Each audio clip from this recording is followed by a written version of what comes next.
Anurag, we are live. We can go.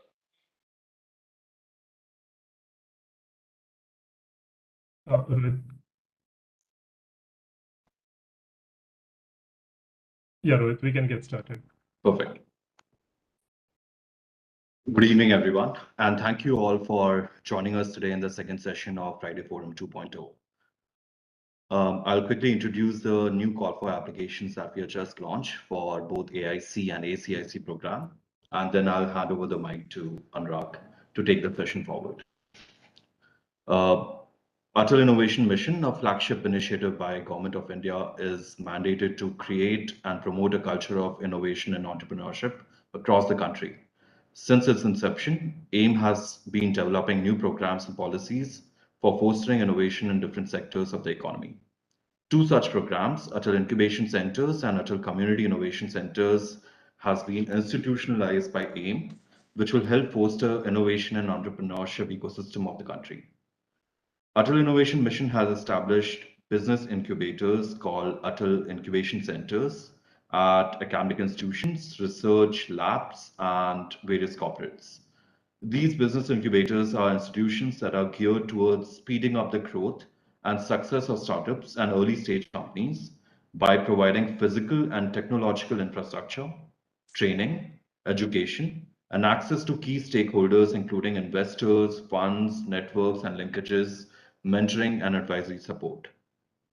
68 Atal Incubation Centers have been established till date across 18 states and 3 union territories of the country. These Atal Incubation Centers have supported more than 2,700 startups till date, out of which 800 plus are women-led startups. These startups have gone on to raise about 8x the amount that the government has spent in building these incubators. As an ever-growing economy, India needs to be at the forefront of uplifting the agents of change. They will adopt a mission to create a powerful social value through engagement, continuous innovation, adaptation, and learning. And this is where the Atal Community Innovation Centers come into play. These ACICs have the potential to fulfill the targets of Sustainable Development Goals through innovation, creativity, collaboration, and entrepreneurship from the remotest corners in the country. With currently 14 operationalized ACICs and 8 more in compliance stage, ACICs have been focusing to achieve the larger objective of building community-centric innovation ecosystems across the length and breadth of India. The application portal is live now on AIM website, and I request you all to spread the word in your respective networks. The team here at Atal Innovation Mission will be happy to answer any specific queries that you might have. There is no specific deadline for the AIC or ACIC applications this time around.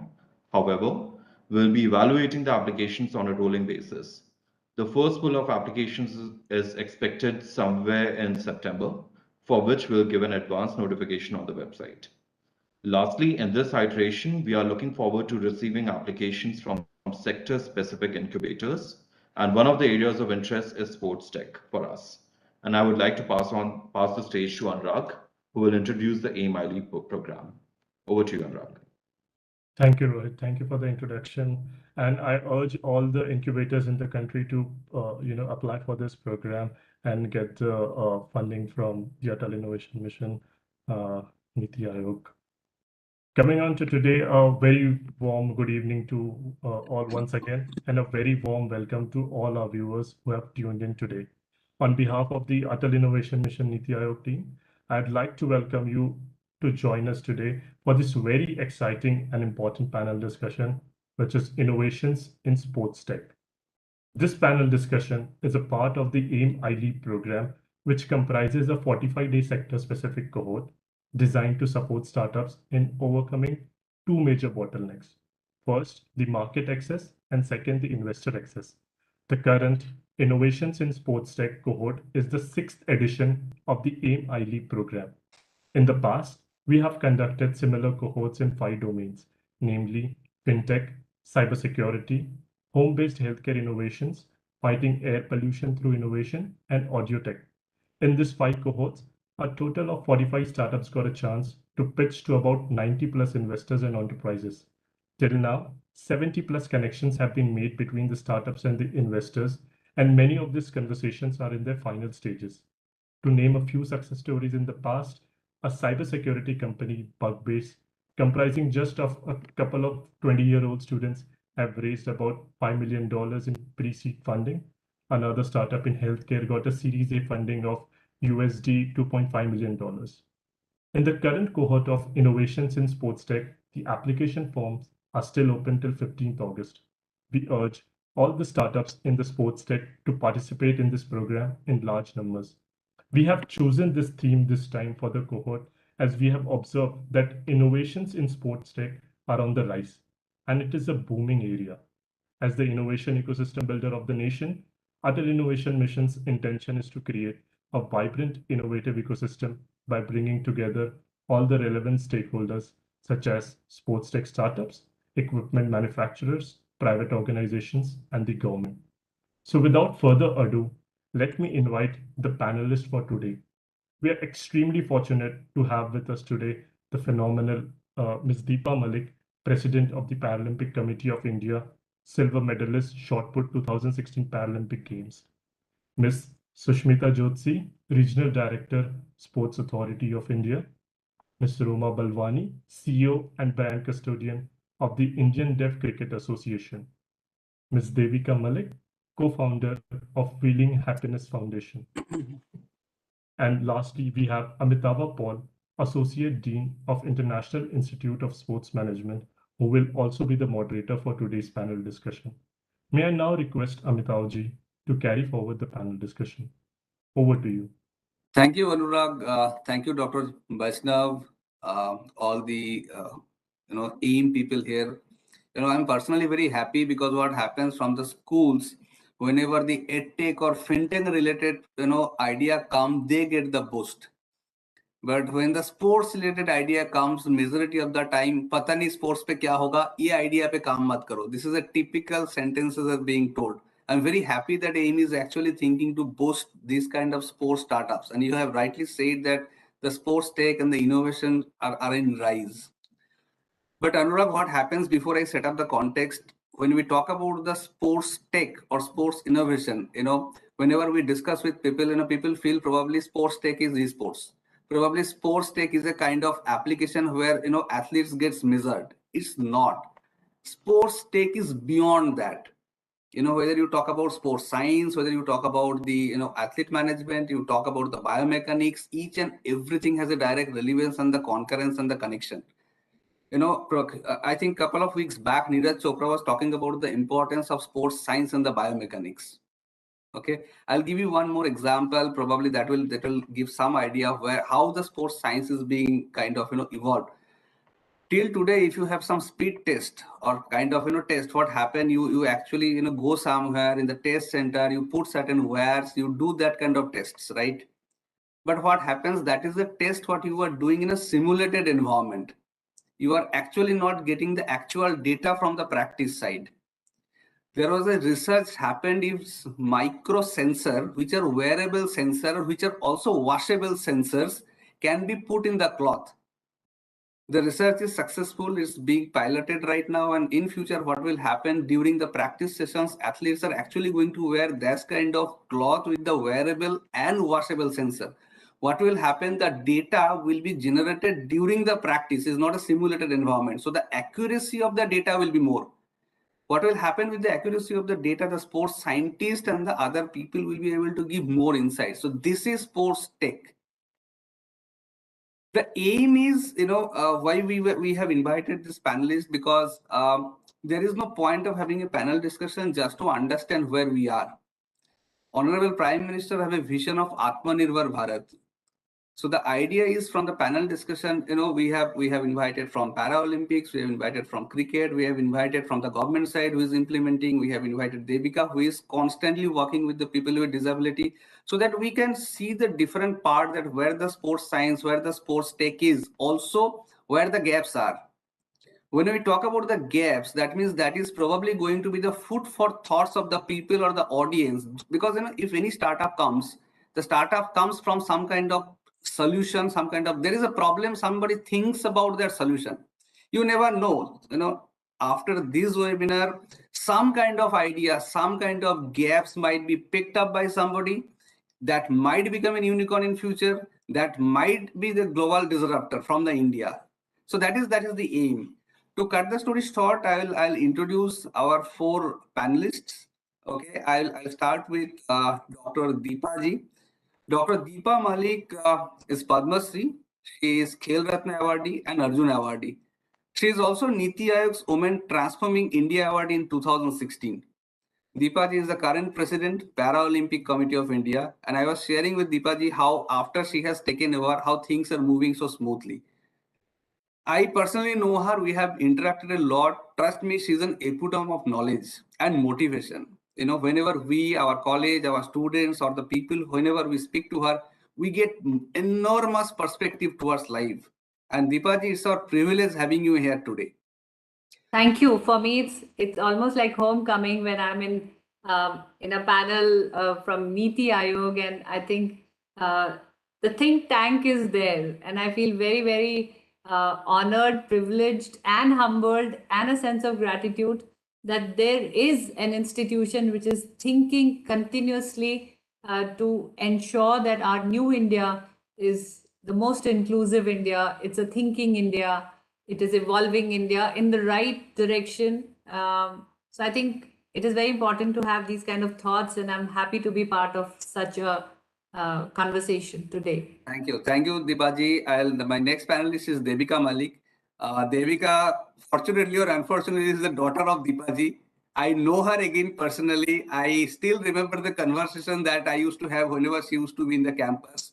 Okay, Devika is a National Youth Awardee. She is also Niti Aayog's Women Transforming India Award in 2018. So just to note, 2016 and 2018, it's a mother-daughter duo who has won the same award. Okay, it's a brilliant achievement. She is Forbes 30 under 30. Now, to talk about her, she is also a co-founder of Wheeling Happiness Foundation with Dr. Deepaji. And this is one of the best foundation, which is working with people with disabilities. What this foundation has been doing, this foundation has been providing physical, material, financial, and emotional support to millions of different able people. And on personal note, whenever I have interacted with Devika, Devika has very crystal clear thought process, what she needs, what she wants, how the roadmap should be for the people with disability. So welcome Devika in the panel. Thank you so much, sir. Thank you. Now my next panelist is Roma Balwani. Romaji, welcome in the session. Now, Romaji very recently has taken charge as the CEO and the brand custodian of Indian Deaf Cricket Association.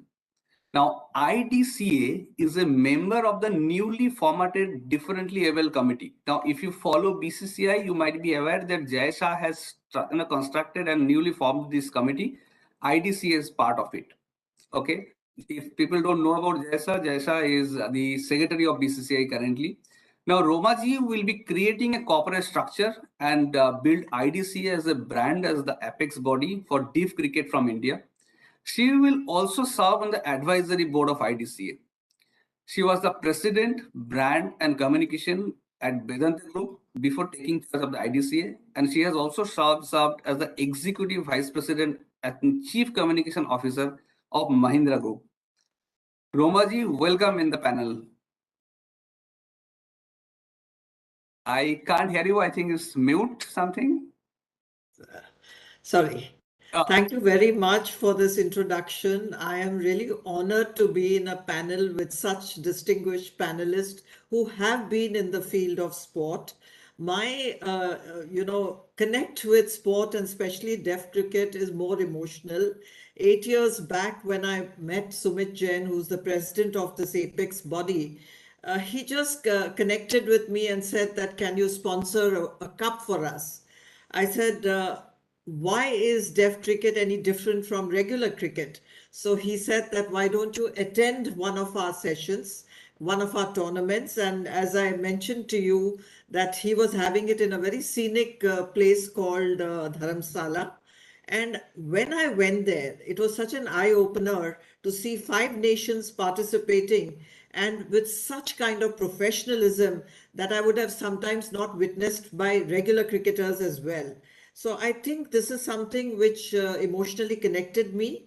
And I know that disability sport is not center stage. Till people like Deepaji and the others have brought it to the fore.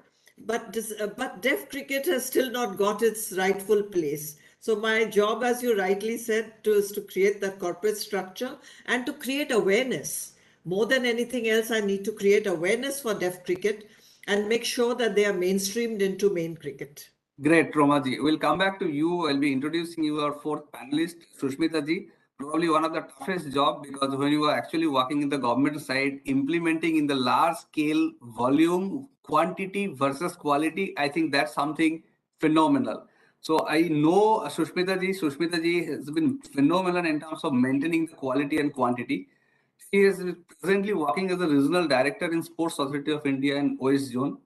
She is managing this around, if I talk about the government service, it's almost 33 years. She was the head of delegation of India's gymnast team for the World Champions 2013.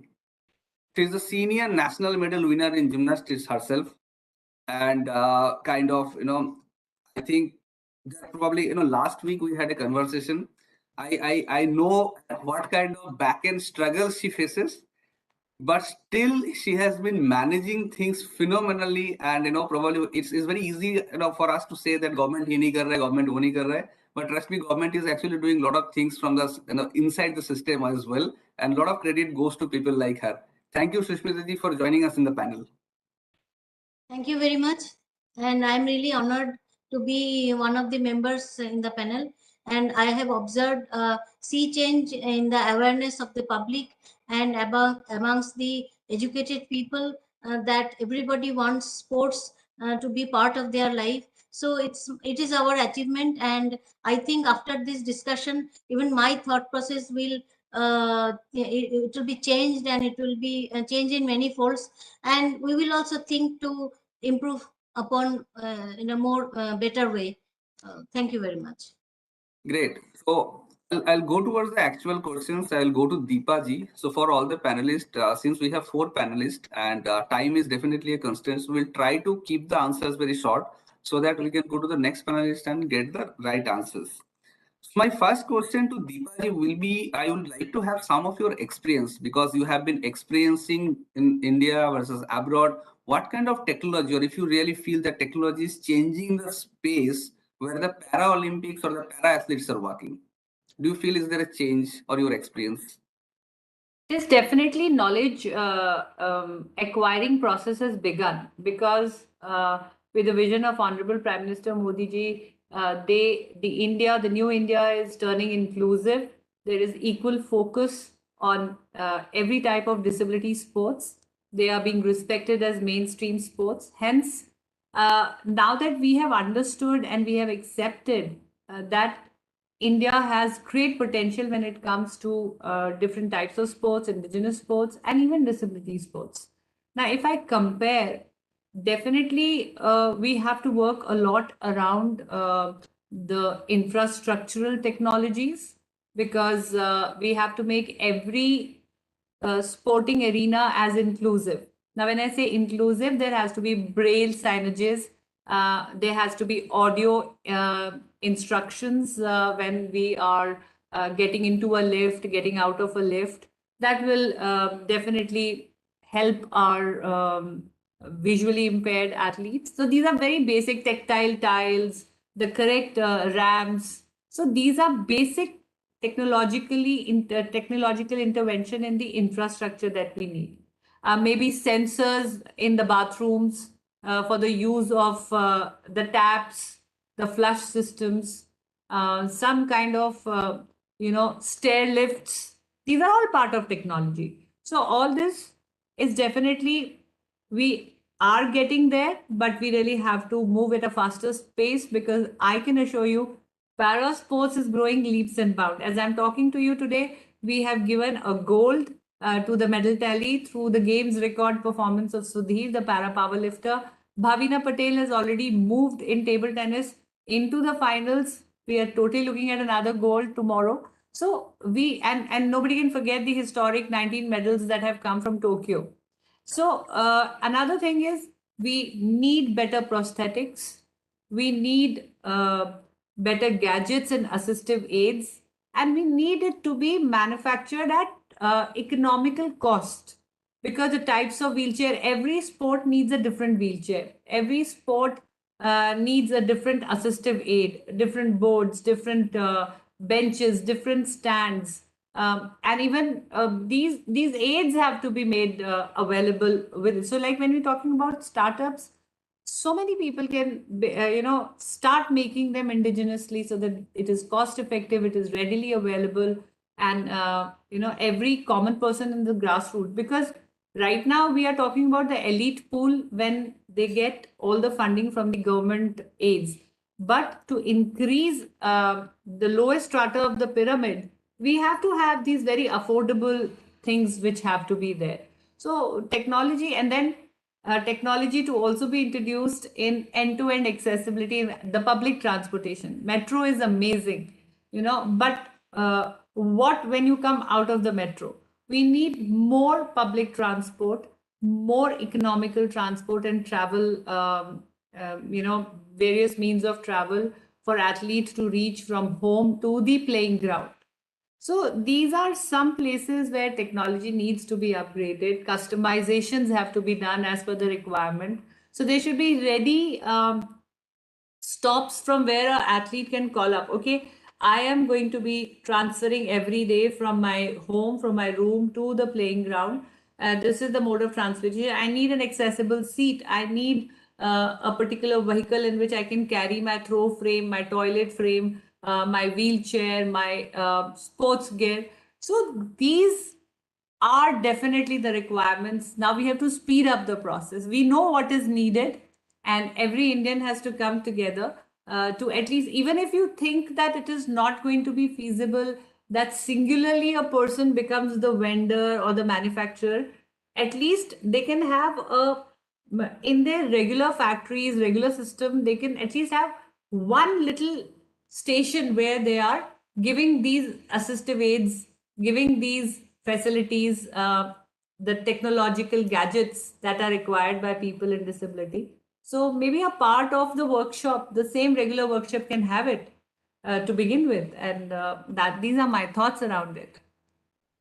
Great. I'll go to Devika now. Devika, since you have also have been handling this kind of people, and probably you have been handling the actual athletes as well.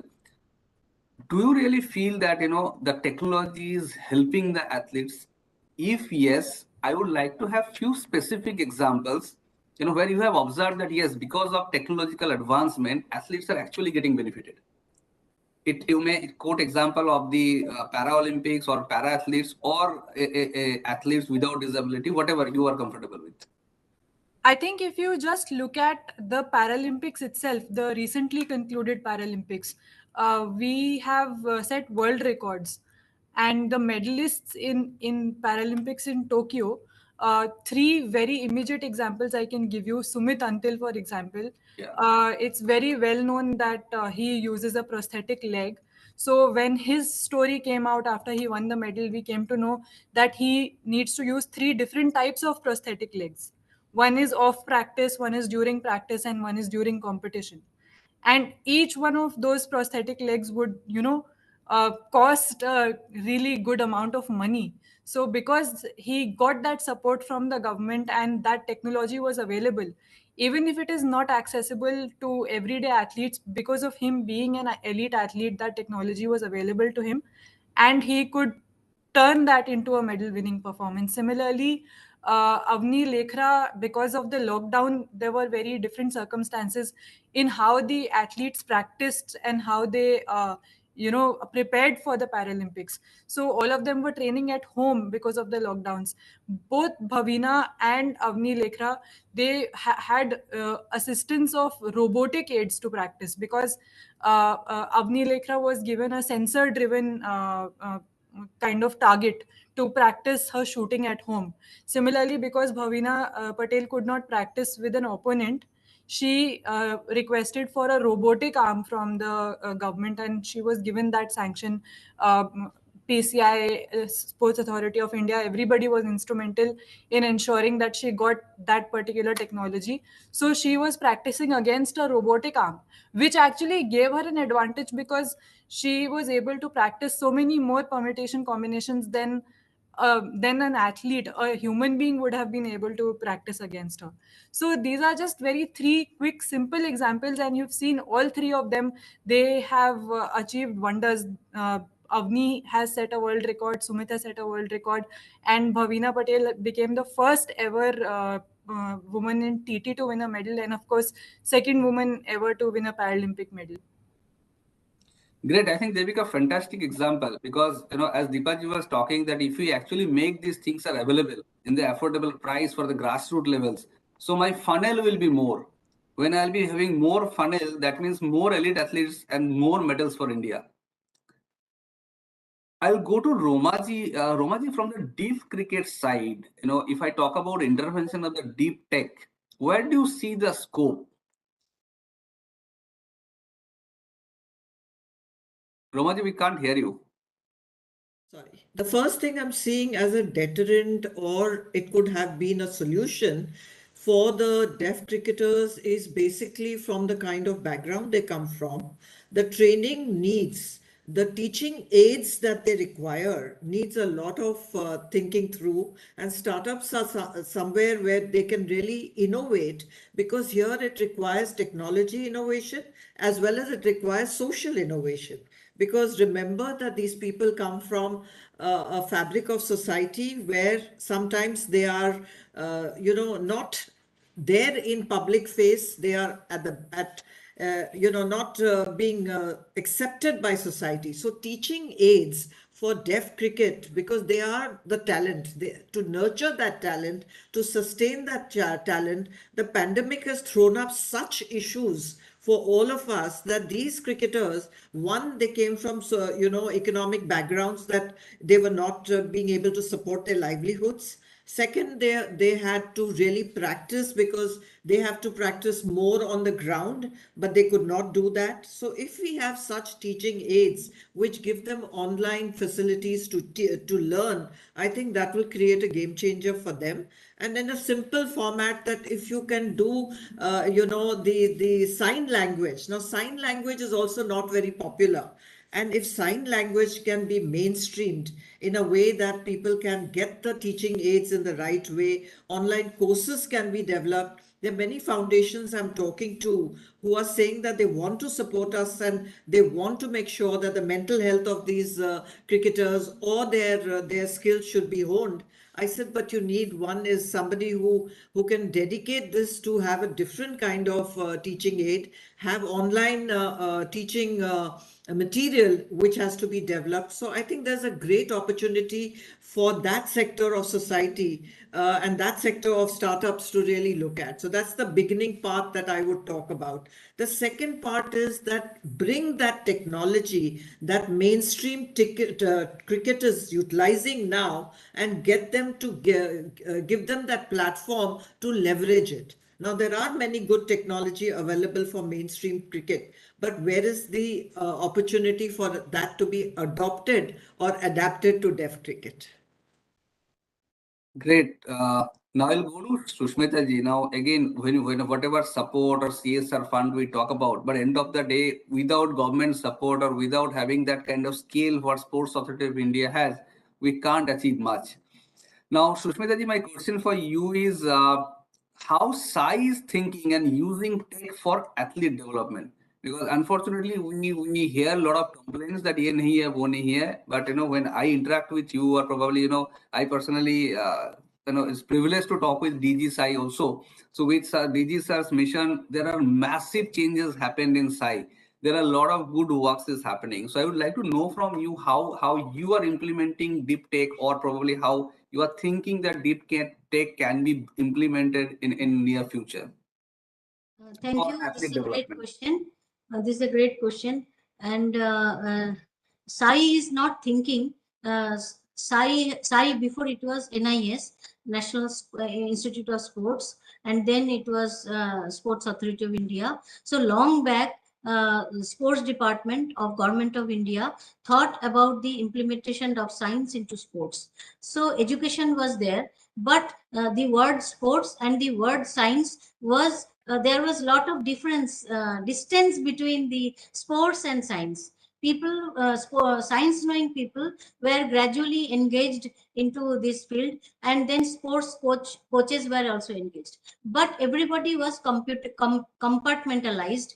People never wanted to break their compartment. Coaches used to think we are to deliver the result, and scientists used to think we are the scientists, so the coaches need to come to us, and the coaches used to think the scientists want to come to us. So there was a compartmentalization. Now the change has been occurred, that is in the thinking procedure, in the thought process, in the attitude of a coach, and in the attitude of a scientist. So when the people were coming from from science background, a physiologist, then now the researchers are also there in the sports physiology. Likewise, even in the field of physiotherapy, people are now more interested in sports physiotherapy because it is more challenging.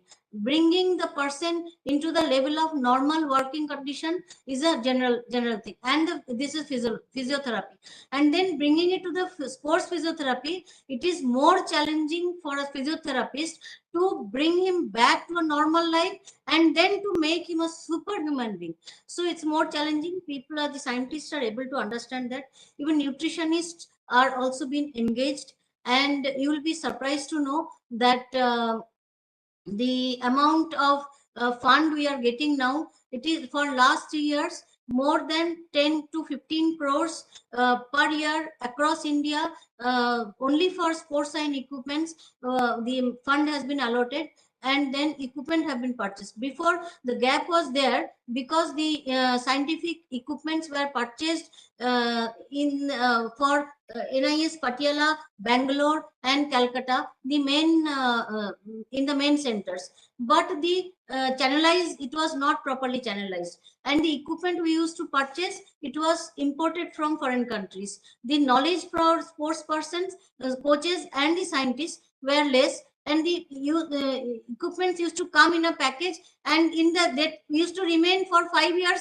10 years into the packet only, because people were not they were not having that much of sound knowledge to utilize those equipments.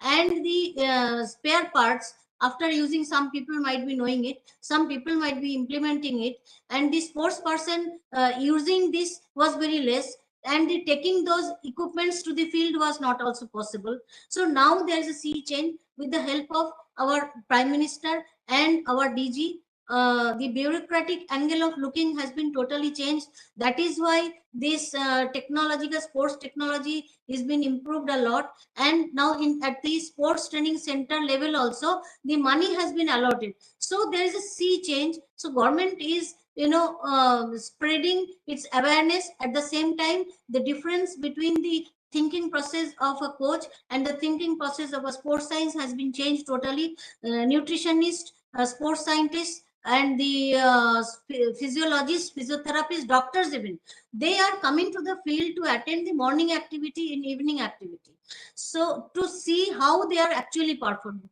So I think government is thinking it's right way. They were thinking from long back. The actual implementation is taking place for last 5 years.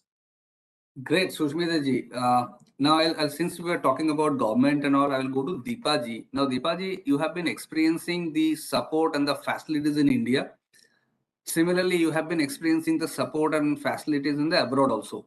Now, Indian para athletes have tremendous potential, but they just need to get that kind of support. Where do you see India versus abroad? How do you rate?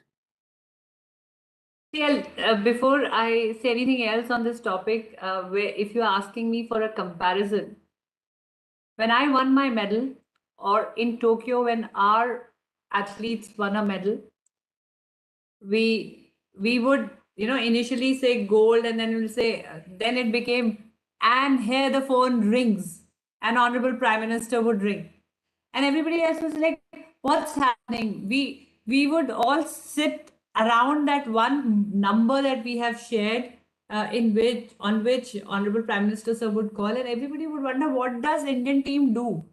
They win a medal and they make a circle around a small phone. I mean, what is this? And we say, no, we're getting a call from our Prime Minister.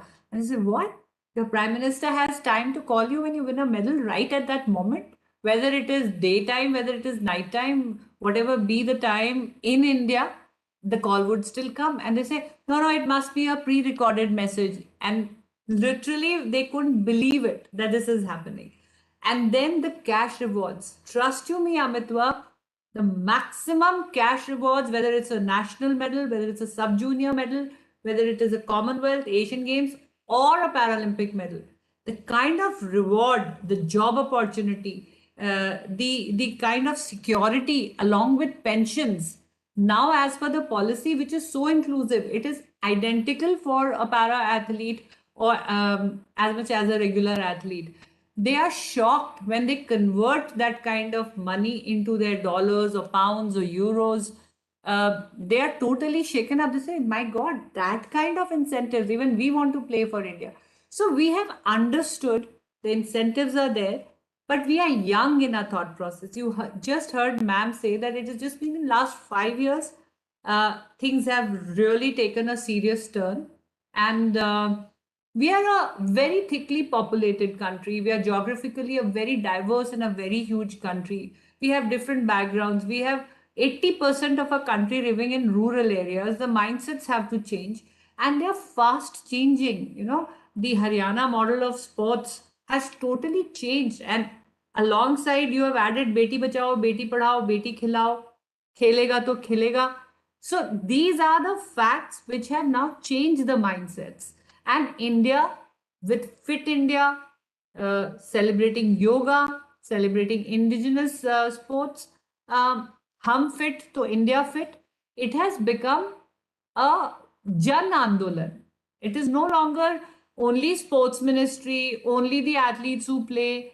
Schools are becoming a part of it. Panchayat is becoming a part of it. Corporate social responsibility has become a part of it. University games, school games are huge. Now you have a status quo if you are part of some sports team. Even parents don't say it, khelo mat. Parents keep calling me, even in the building that I moved in. First thing they ask me, hey, which game is good for our child? We want to put our child in some sport. The mentality has changed. And trust me, the progress or the growth of sports will only be tallied by the number of medals we win. So now the medals are coming from imagine lawn ball, we got a gold. And nobody expected a lawn ball. Even I would probably not understand lawn ball, but we still have a gold. So opportunities are increasing. We are reviving our sports culture, and medals are pouring in, which are again becoming inspirations for others to sort of get up and join. And comparison, well, give another 5 years and then you compare, Amitwa, because the medals of a country don't depend on the population of the country. It depends on the playing population of the country. And now our playing population is increasing day by day. People are watching every other sport. I'm shocked. They know about kabaddi. They want to watch Kho Pro League. They are following Indian Hockey League. They are staying awake and watching a para athlete play. People are for Neeraj Chopra's an athletics javelin throw, sitting on the edge, waiting for him to win. So things are changing. Media is giving more and more awareness, time to sports. The articles in the papers have increased on sports. So you wait and watch. And after 5 years, when we have this conversation again, God willing, I will be able to give you a better comparison. We have woken up to it. Definitely, we have to work on technology, more of science, more referees, coaches, real education in sports psychology, more and more physiotherapists to join. We need to create a database. And again, there also technology can help. We can have applications on tip of the finger. Everybody can have locations of the sporting arenas, which coach to reach out to, which physio in your local area to tap, which is the nearest government facility. So these things can also be developed. And again, accessibility is of three types. One, accessibility is in your minds. Two, the physical accessibility that we see. And now the biggest accessibility, which is important and where technology comes in, is accessibility on the digital platforms.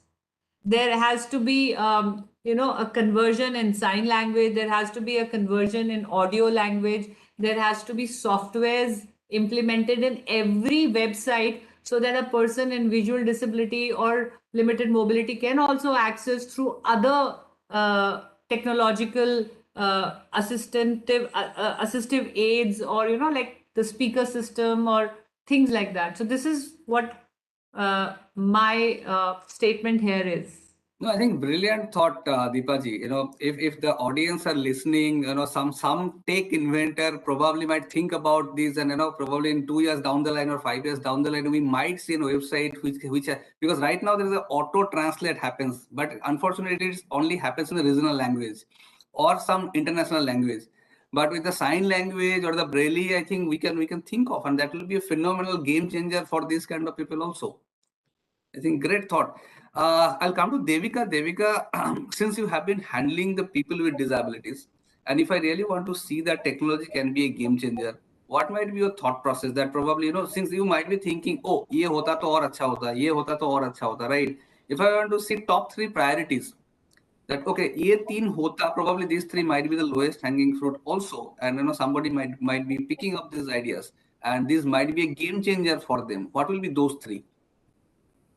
So as a foundation, we work a lot with people with disabilities at the very grassroots, and their needs start out very simple. I get contacted by a lot of people who have been bedridden for more than 5 years or 10 years, simply because in this entire period of time, nobody has, given them sufficient information or financial assistance that they can afford a decent quality wheelchair which costs 12 to 13,000 rupees.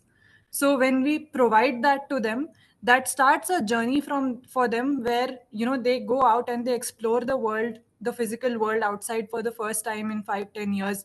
They understand how much things have changed for in the last 5 years since they have been stuck inside their houses. Then their second need or second question is, okay, so now I'm going out into the world. I want to be a productive citizen. I also want to be somebody. I want to have an identity. So in those cases, what we do is, like Sushmita ma'am told you, that there are so many policies, whether it's specifically in sport or for people with disabilities in general. There are so many policies. As far as the policies are concerned, India, I would say, is among the top 5 countries in the world in terms of the written policy that we have. So one, if you talk in terms of gap, the first I would say is that a lot of times these policies don't get translated because the people at the very grassroots who need them the most, they are not made aware of them. And that is where I feel like civil organizations like mine come into play, because we go into small districts and we tell them that these are the policies that are available, these are the reservations that are available, this is the pension for your disability that you can avail on a monthly basis. So that bridges a gap for them. And then the second thing is, which I think I will go all the way back to what Dr. Deepa was saying in the very beginning, because we are talking about, a lot of elite tech here, which Sushmita ma'am also clarified to you that it's actually been available for so long, but it's only in the last 5 years that we've actually learned how to use it and implement it. But going back to the more basic things, what Dr. Deepa and Roma ma'am both mentioned, that these people need in the day-to-day life. And if you actually take an umbrella view, you'll understand that this is not just something that you give to a person with disability.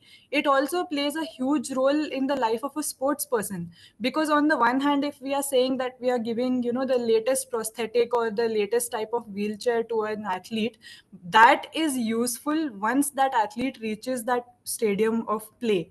But when from getting up in the morning, getting ready, the mode of transport which they are using to reach the stadium on a daily basis, some tech interventions are also required by these startups to make that aspect of the life of people with disabilities more convenient and more accessible, so that they can Once they reach the stadium of play, of course, we know what kind of technology is available, what kind of elite advancements are taking place. And thirdly, I would say that there are a lot of startups which are already coming into play here. And every day we hear they are 3D printing prosthetic limbs, or in India, especially in Bangalore, there is a lot of innovation happening around different types of wheelchairs. They have made a wheelchair in which you can stand up. They have made a wheelchair which you can completely dismantle. But my contribution in that aspect would be that yes, these innovations are taking place, but a lot of times the focus of these innovations is to make it cost effective. That is only one part of it. Along with being cost effective, it also has to be user friendly. So if you have made a wheelchair which is, let's say, it is 1/10 the cost of the same kind of wheelchair which you can get from America, you've made it inexpensive, but at the same time, if it breaks into 5 different pieces, a disabled person is not able to carry it from place to place, so then you have not made it user friendly. So that would be my third, I believe, kind of suggestion to startups, that when you are trying to make technology and innovation cheaper, also constantly keep in mind that it has to remain user friendly. Because I think it's a brilliant point, because I'm sure the startup founders who have been thinking that हाँ थोड़ा और सस्ते में करना है, but that is not only the focus. We also need to create in a user friendly so that it's become easy. I think brilliant thought. Similarly, on the same line, Romaji, what's your expectation from the Indian sports startup founders? Devika clarified her point, and I think brilliant 3 points we have come across. I can't, agree more with what she has said just now. It's a young mind which is talking, and I can see the future is in the right hands. And she has really touched upon the fact that you're not looking at elite technology. You're looking at user-friendly technology, which is available to a simple person who has the vision of being a sports person. And if you can give that accessibility to technology. Now let's take deaf cricket, for example. Today I see there's so much of technology advancement. Why is there so much of excitement with cricket? The cricket today is an engagement tool with audiences. You have some amazing technology, which every ball that is spun can be understood by a layman. Every technology that is accessible to a professional cricketer is not accessible to a disability cricketer.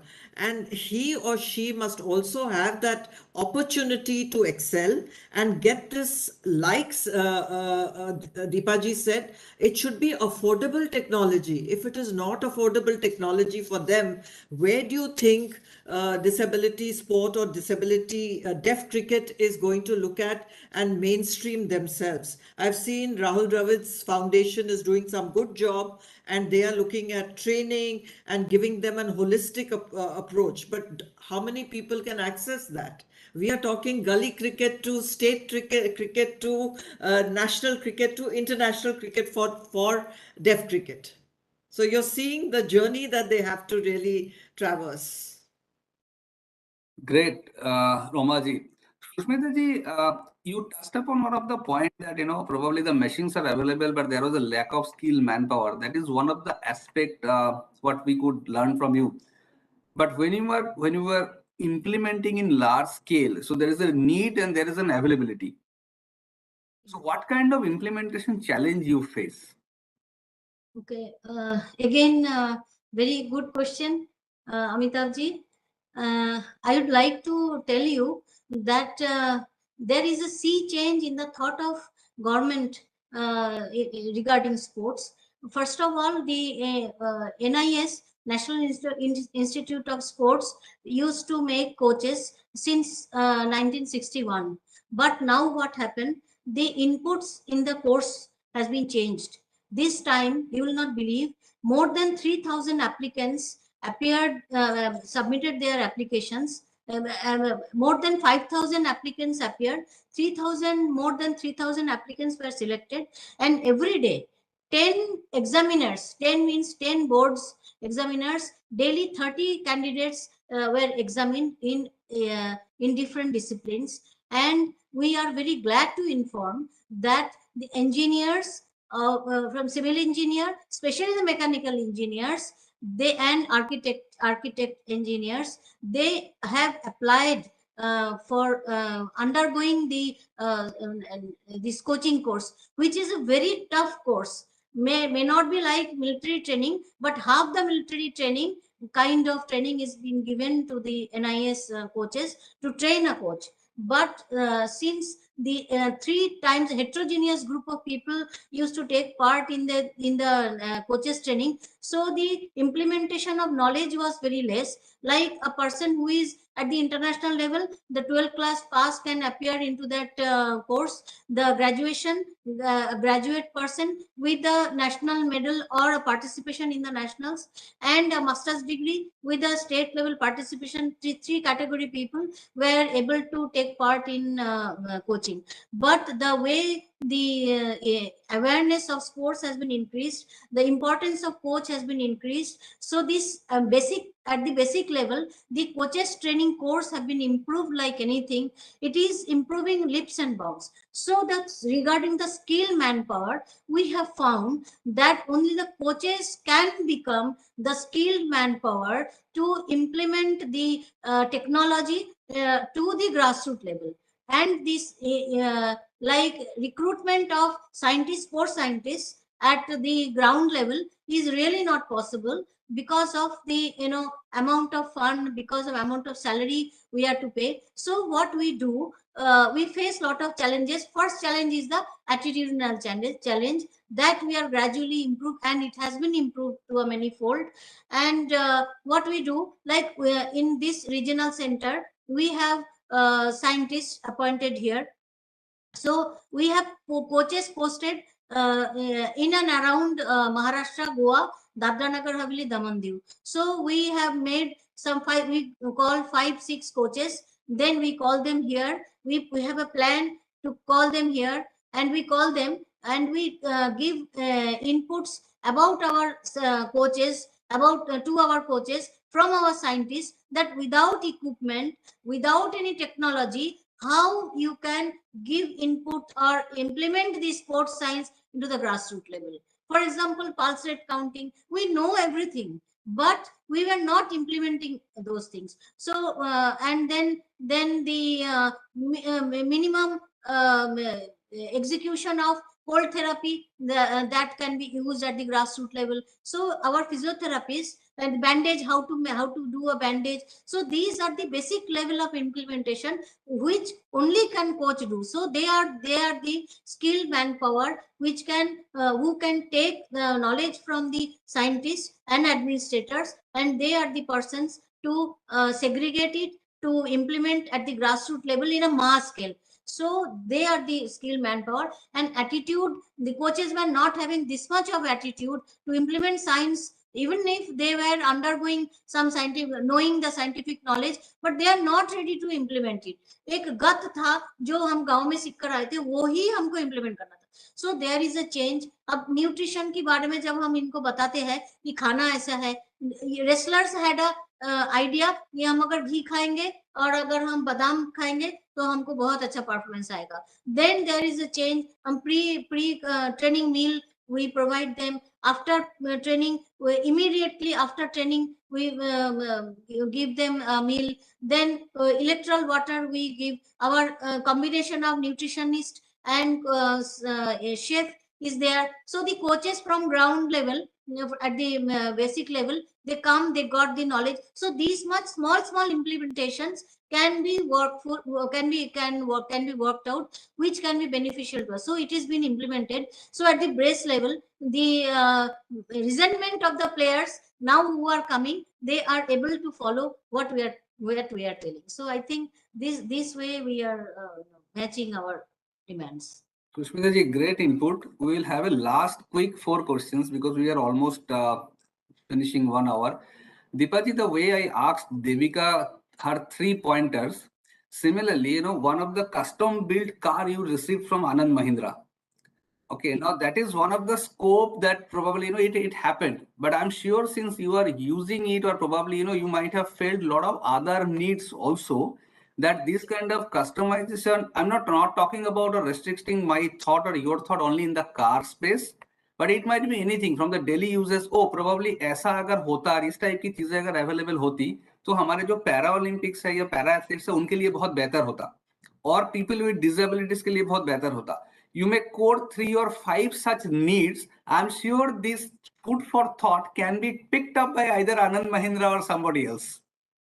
No, that was amazing because and that is a very good example that I just tweeted after seeing the technology in Japan when I reached there for Tokyo Paralympics. And I very clearly said that I have empowered myself to be able to afford your car. Have you empowered yourself to be able to make one for me? You make one and I buy it. You know, that's the kind of tweet it was, and I think it just struck his attention. And the whole, I was flown to MRV, the Mahindra Research Valley in Chennai, and the entire team sat with me and understood the requirements.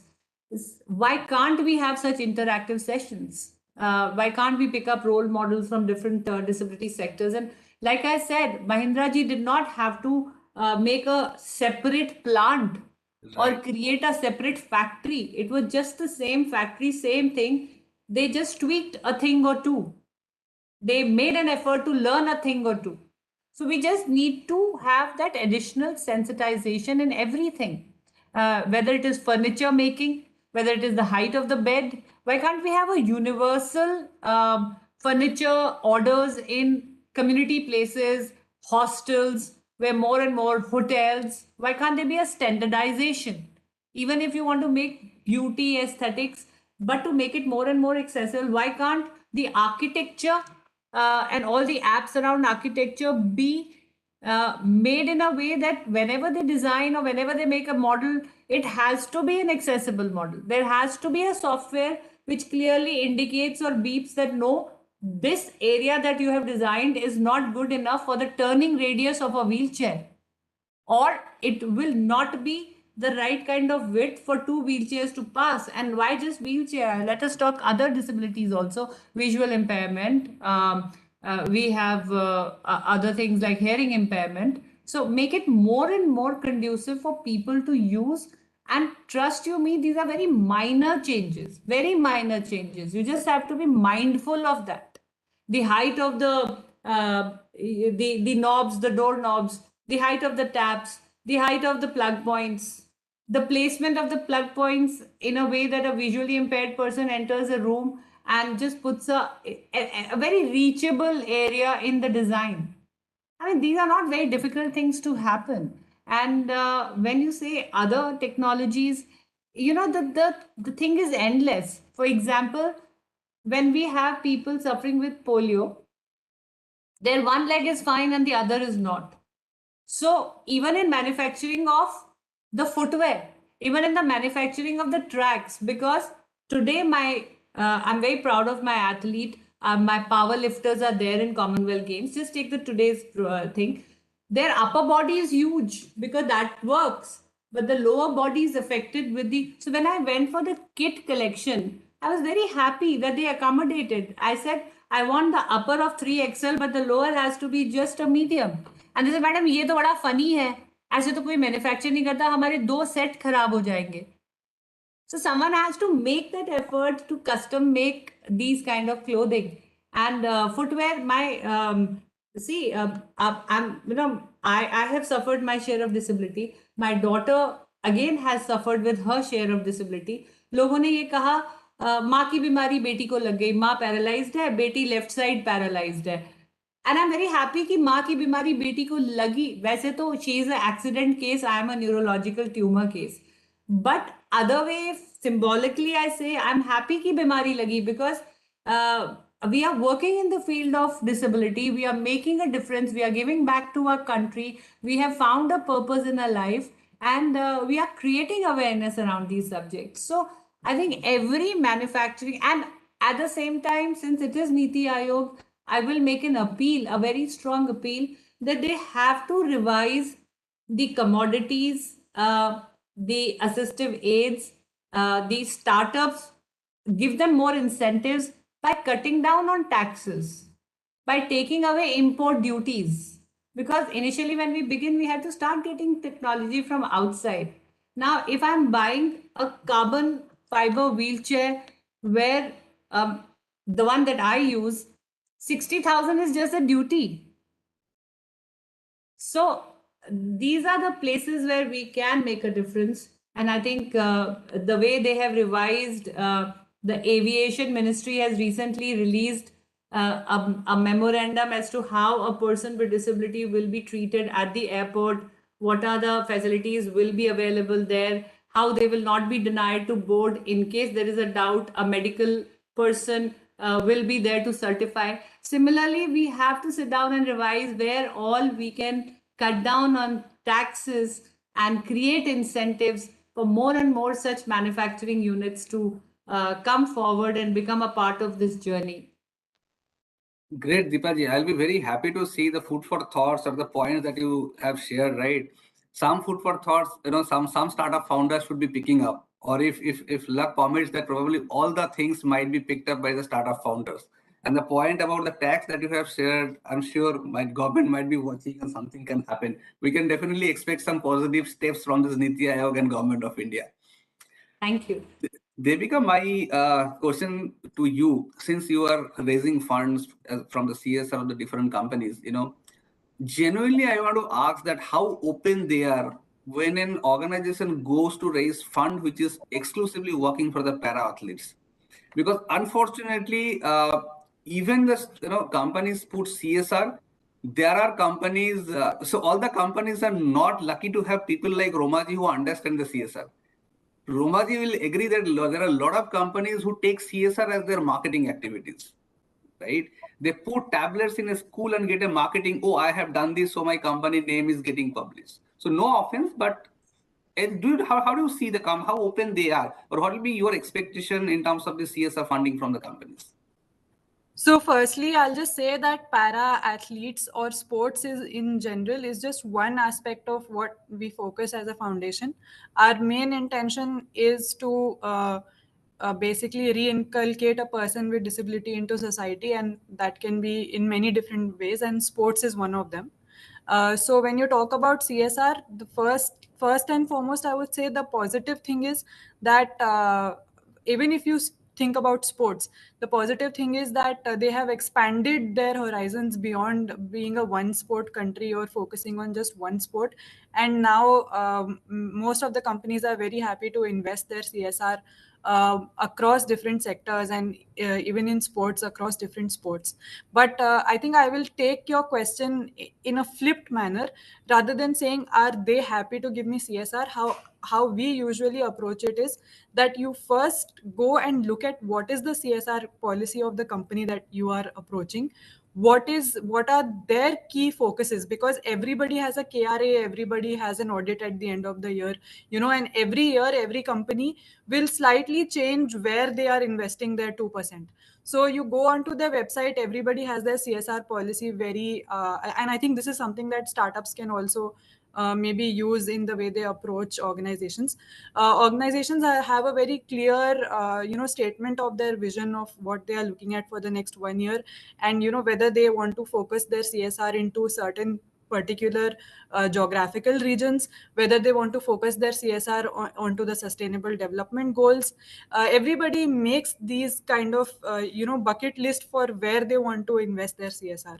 So irrespective of which company I am going to, my product or my service will remain the same, but I can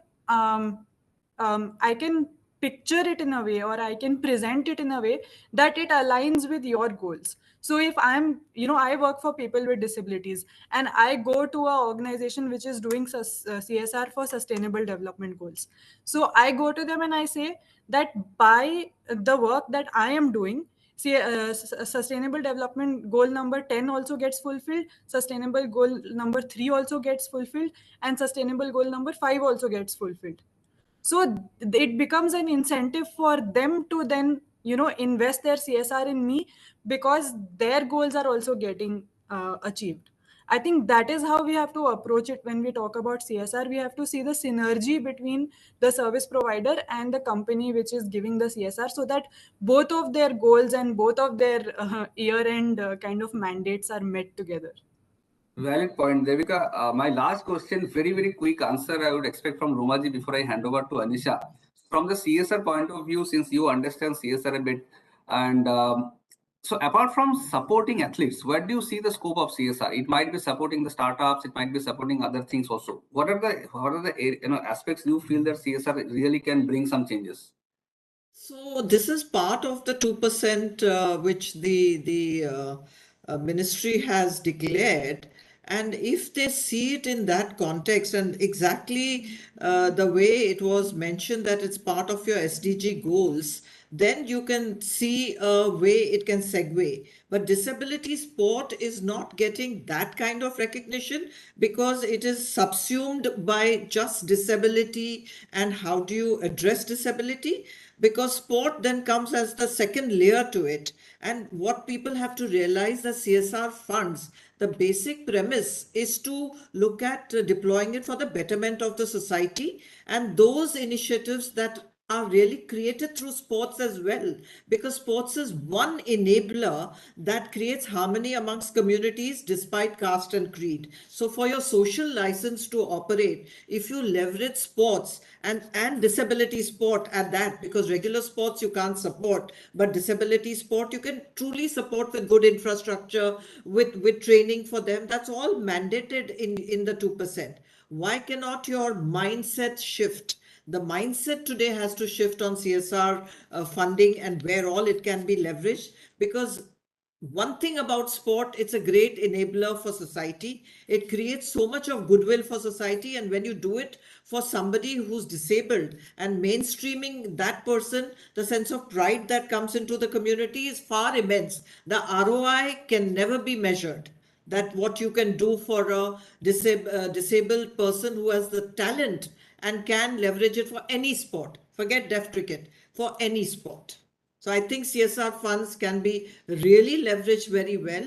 And that is something they should not just focus on the poverty alleviation, which is there, skilling is there, education is there. But why can't you bring them together, like ma'am said, that connect the dots, don't work in silos? Then you will be able to create a holistic approach to the CSR fund that you're putting together and then devising it as part of your CSR strategy. Thank you, Romaji. I think as a team we can go on and on, but unfortunately we have a time constraint. I would have loved to go on because a lot of good thoughts are coming. But Devika, Deepa ji, Sushmita ji, and Roma ji, thank you very much for joining and giving us so much insights. Thank you. Over to Anisha. One thing I would like to inform that Madam Government has given an order that for making any new infrastructure, the places should be specially able friendly. So, and the infrastructures are upcoming likewise. So, really glad to hear that information it can be able to. Really glad to hear that.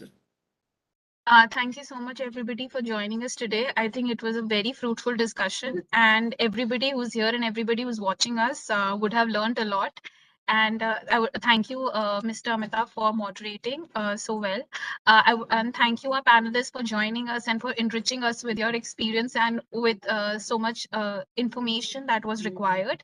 I think there is a lot of work that needs to be done, and it is happening. So we are really looking forward, and it's a very positive.